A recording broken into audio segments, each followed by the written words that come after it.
Asik.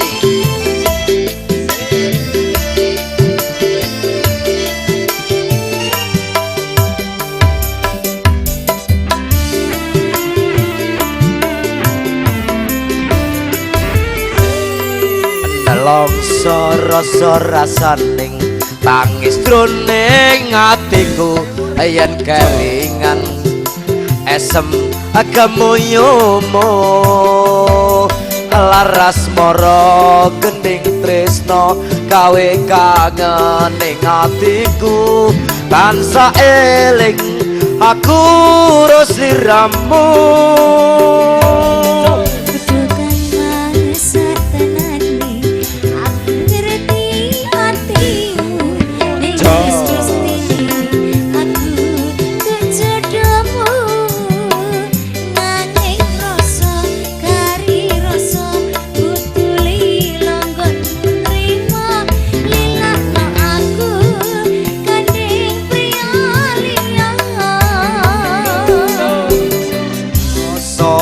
Sewindu konku ora ketemu kapuan atiku krungu suaramu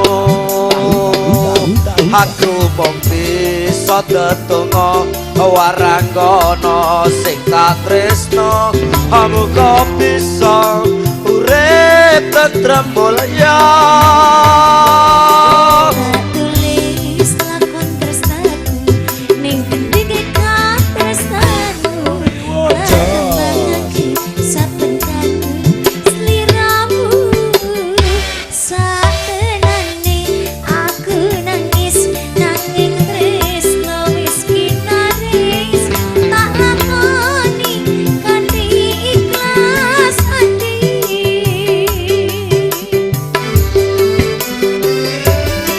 Wuyungku kalayung ngambara ing awang-awang tanpa bisa nyanding aku mung bisa nyawang tumedas leku ambrebes milih ana pipi apa tresno iki pancen ra kudu duweni.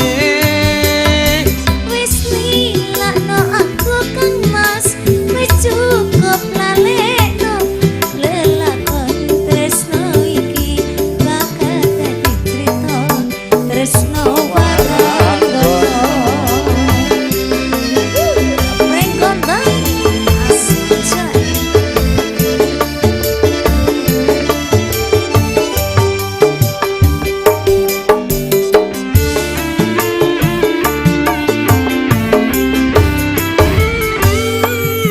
Kerasa wis sewindu konku ora ketemu kapuan atiku krungu suaramu aku mung bisa tetunggo waranggana sing tak tresno muga bisa urip tentrem mulya.